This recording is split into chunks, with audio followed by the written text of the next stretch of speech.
this is the integration track. So we'll be having 3 talks. So I'll be doing the first one, and then Anupama, who just came here, will be doing the second one, and then Manu will be doing the third one. So let's try to make it fun. So instead of a one-way type of communication, let's make it a discussion-like thing. So if you guys have any questions, just feel free to interrupt and ask. Okay, so the topic is connect anything with AI native integration. So in simple terms, in other words, what we are going to do is like we are just going to see how can we build a successful AI project. So that is what we are going to discuss. Okay, so I thought of starting with this image. So this was taken like a couple of weeks ago in Maldives. So in Maldives, you can actually swim with sharks, float with sharks. So you can do that type of things. So that kind of reminded me, type of AI projects as well. Because if you look at AI projects these days, they are sort of surrounded with different types of threats that challenge their existence.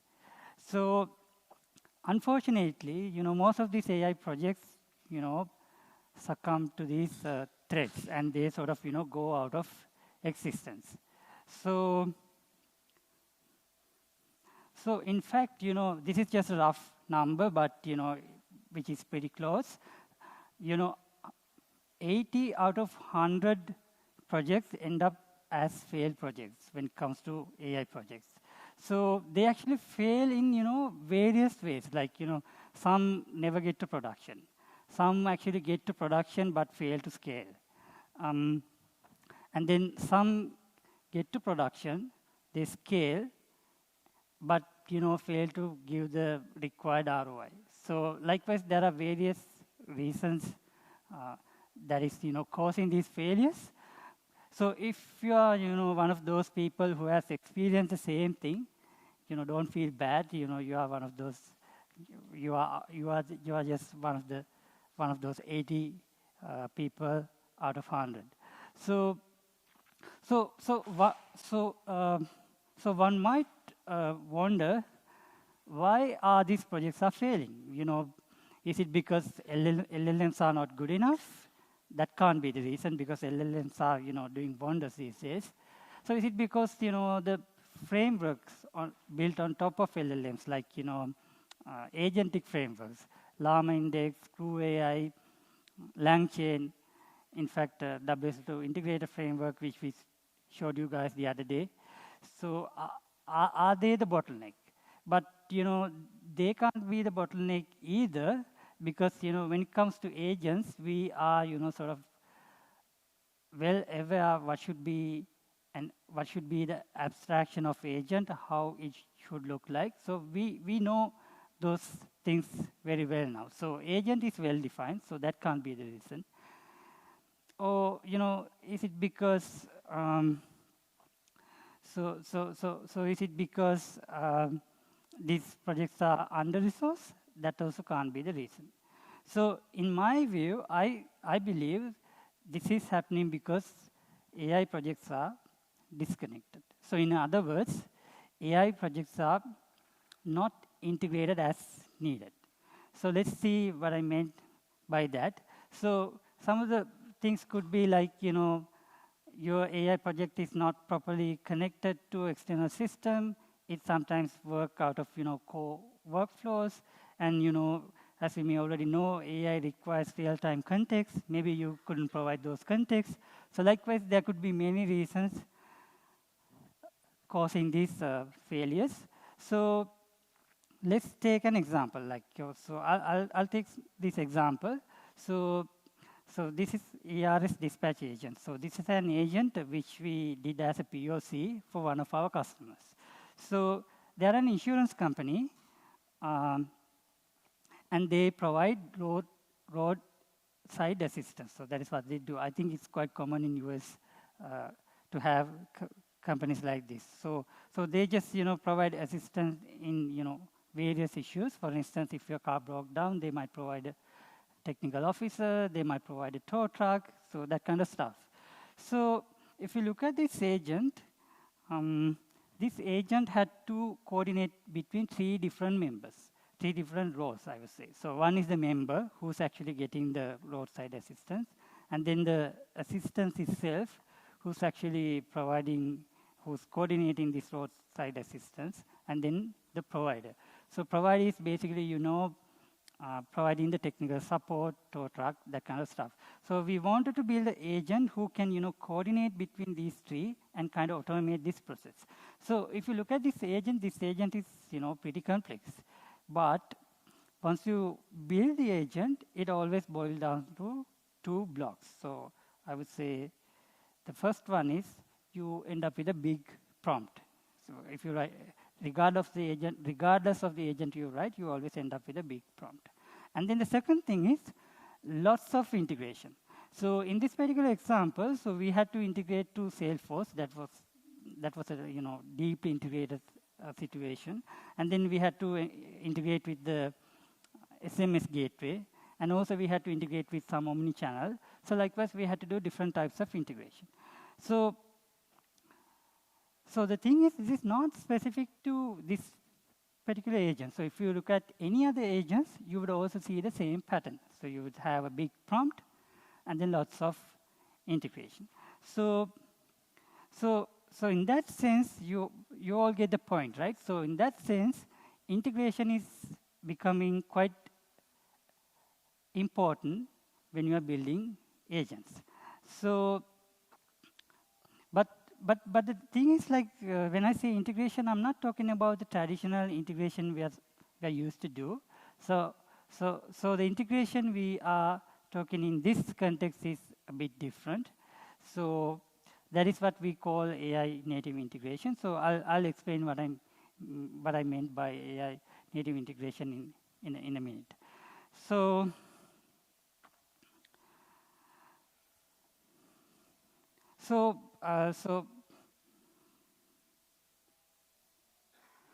today what we are going to look at is, as I mentioned earlier, so we are going to see how AI native integration can set your AI project up for success. So that is what we are going to discuss today. And my name is Shafreen Anfar. So what I do is I help integration developers build integration by building well-designed, simple, and easy-to-use tools. So that's what I do. So I'll be using the integration word a lot. So I've been doing this for like 13 years, especially at WSO2. So let's see. So now let's see, like, what is AI native integration. So before we jump into AI native integration, first we need to understand current enterprise. So current enterprise shift. So we have this traditional enterprise, and now we are slowly shifting towards agentic enterprise. So agentic enterprise, in my view, is an enterprise where you have agents and humans collaborate together to achieve your organization goals. So that is what they do. So you will soon be working with HR agent, finance agent, maybe legal agent, and I'm pretty sure you might have experience like PR review agents. So likewise, you'll be definitely having so many different agents in your enterprise. So in that enterprise, integration also has to evolve. So that is what we are going to discuss today. So what is that integration in this agentic enterprise? So this is a key point. So agents are becoming first-class actors in the enterprise architecture. So along with that, integration has to evolve as well. So if you look at why traditional integration breaks, so there are few factors. So if you look at it, so it looks something like this. So if you look at the traditional one, it has a static flow, which is quite common. But if you look at the agentic one, it has a dynamic flow. And then the traditional one is rule-based, whereas agentic one is reasoning-based. And then it has API as endpoints. In the case of agentic one, you have API as tools. And then human-driven, this one is autonomous. And the last one is pretty obvious. The traditional one is deterministic, whereas, agentic one is non-deterministic. So likewise, there are differences in this agentic world. So to cater those differences, integration also has to evolve. So, but still there's a key point, like, even though integration has to evolve, it's like this image, right? So if you look at this image, like water in the bottle is still the same, but the shape of the water is different. So same thing here. So integration will still be the same, but the shape of it will be different. So let's see what I mean by that. So now let's see, like, what is AI native integration. So in my view, it has, like, several building blocks. So let's get to those building blocks one by one and see, what it means. So key thing here is, like, in the case of AI native integration, embeds intelligence into the integration layer itself. It's not something that sits on top of it. So in my view, so when we talk about AI native integration, there are 7 blocks. So let's go through each one by one. So one is, like, dynamic orchestration, as I mentioned earlier. So it's no longer going to be static. The other one is, like, we have to have different triggers. I'll explain what are those. And then, of course, we need to have different types of tools, not endpoints. And then this is very important. You have to give the right context for agents. So, and then the 5th one is human in the loop. So we have to control the agency of agents. Like, we shouldn't let them, completely go autonomous. In certain cases, we have to have some, control over what they do. So we definitely need human in the loop. And then, of course, we can't just let them do what they want to do. We have to have some governance and security.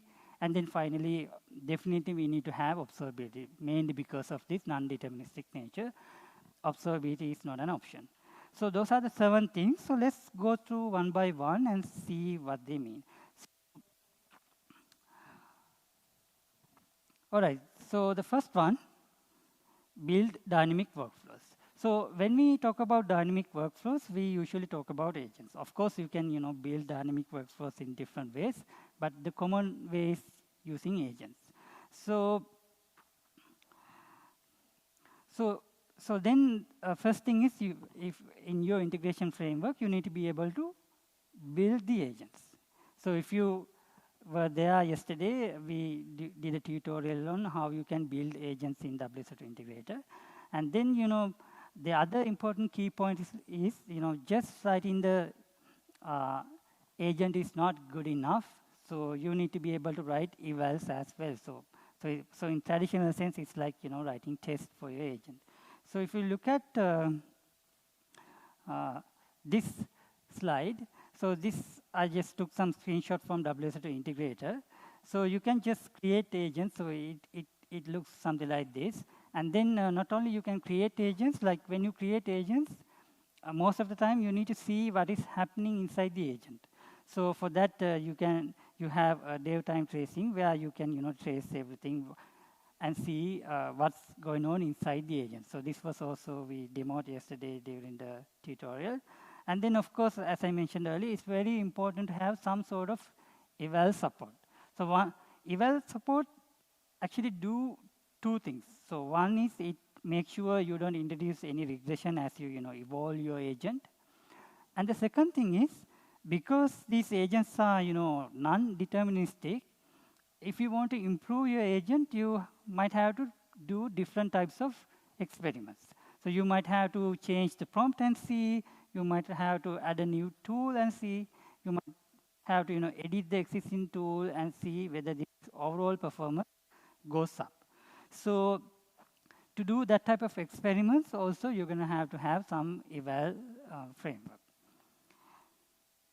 All right, so again, the key point is integration is moving from predefined flows to runtime decision making. So that is done through using agents.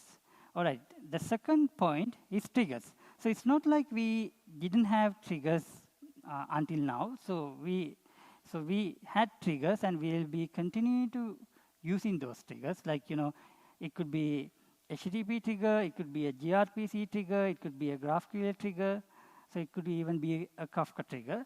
But, if you look at those triggers, like those triggers are sort of, structured and narrow. But with agents, we're going to have, triggers that are unstructured and broad. For instance, like chat interfaces is a quite common trigger. And then, of course, we don't have to stop at chat interface. We can have even voice agents as well. So we have these traditional triggers, and of course, now we have to have these chat-based or voice-based triggers as well.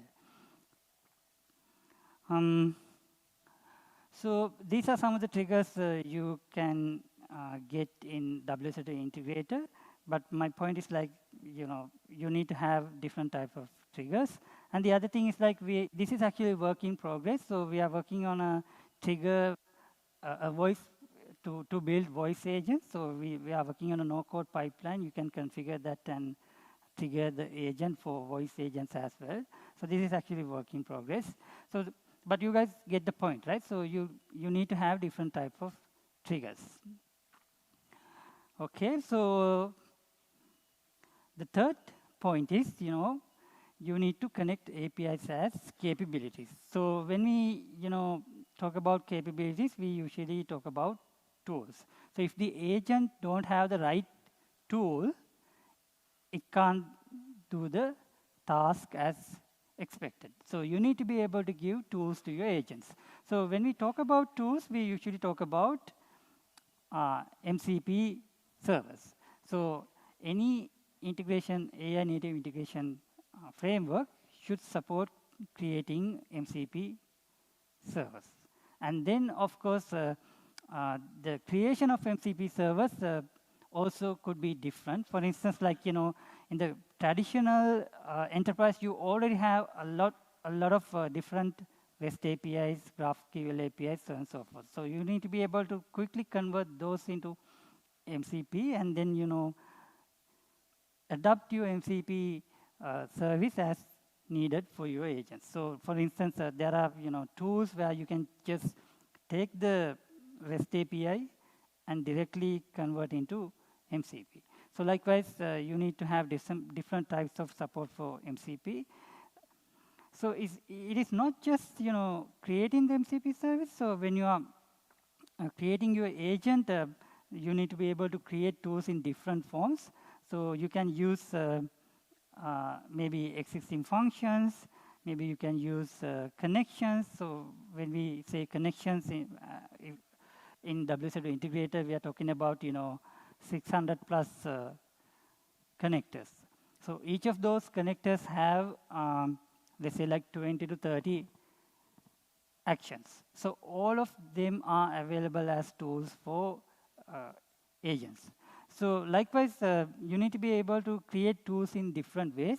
And then, of course, when creating the agent, you should be able to discover MCP hubs. And from that, you need to be able to discover a relevant MCP service. From there, you should be able to discover the relevant tools. So that developer experience also should be there.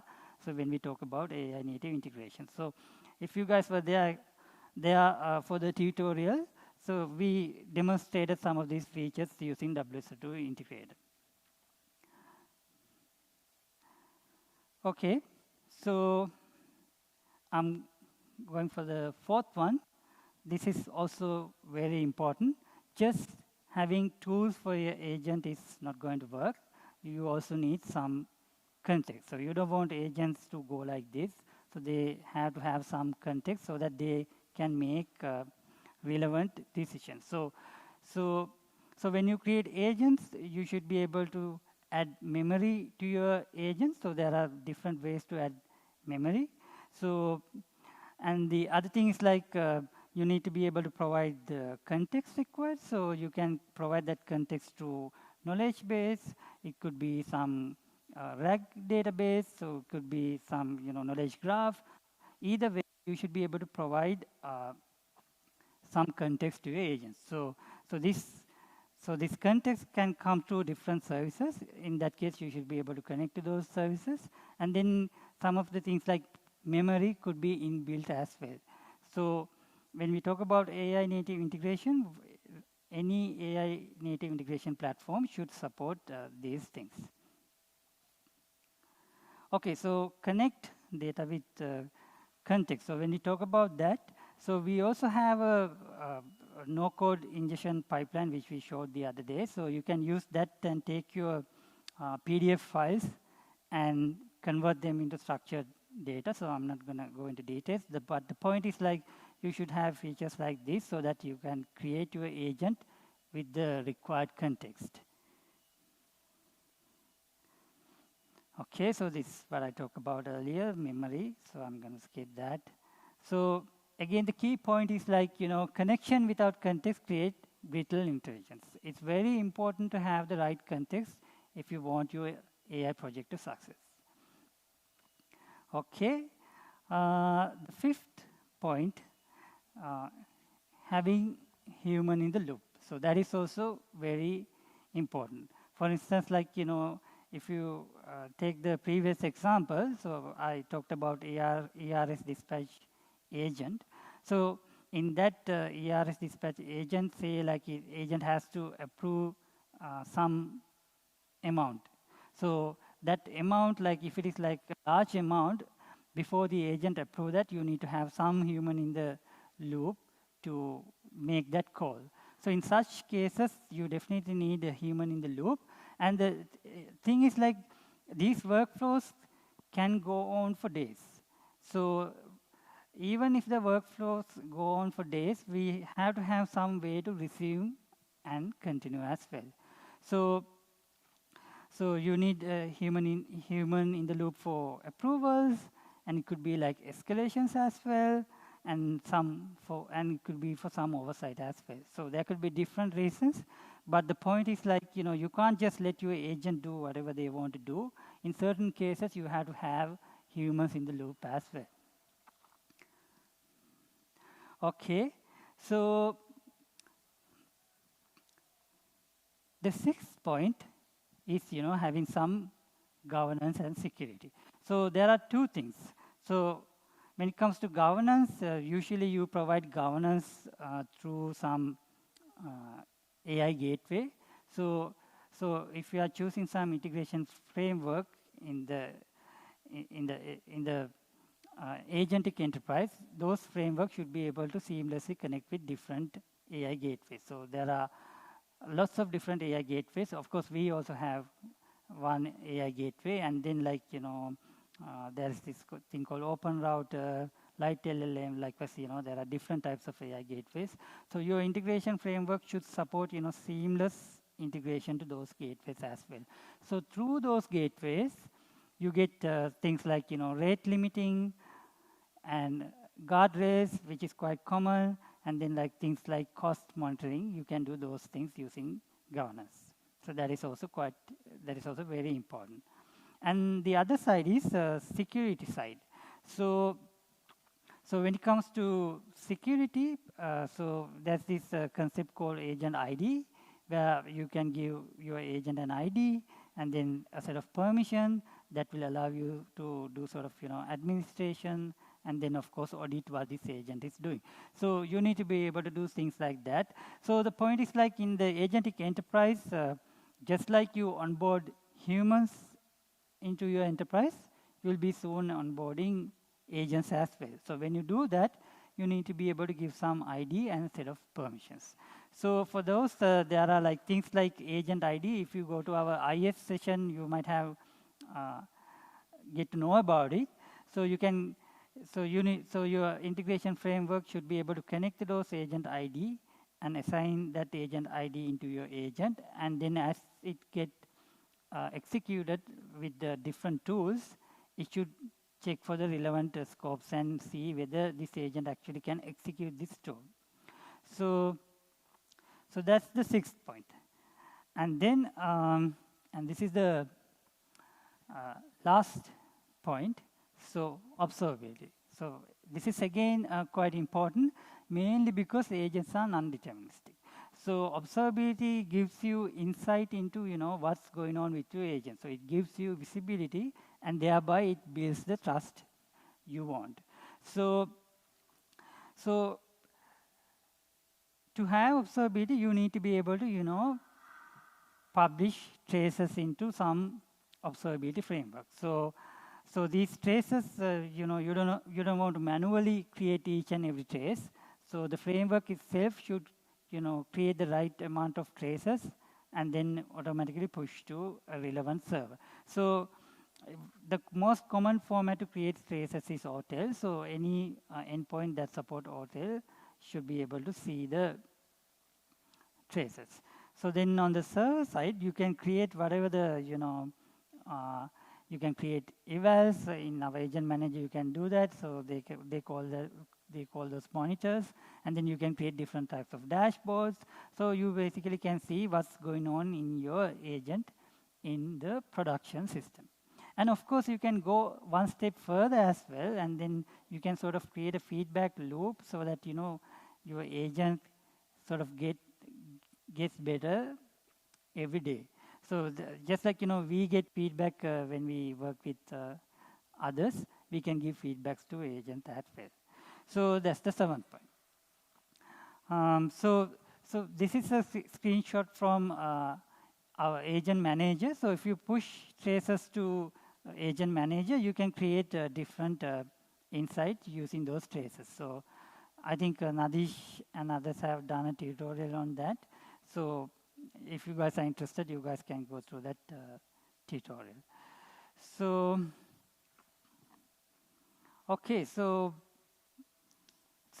I'm towards the last part of the presentation. So the challenge is not just enabling agents to connect to everything; it's enabling them to do so in a responsible way. So that sort of can be done through these building blocks.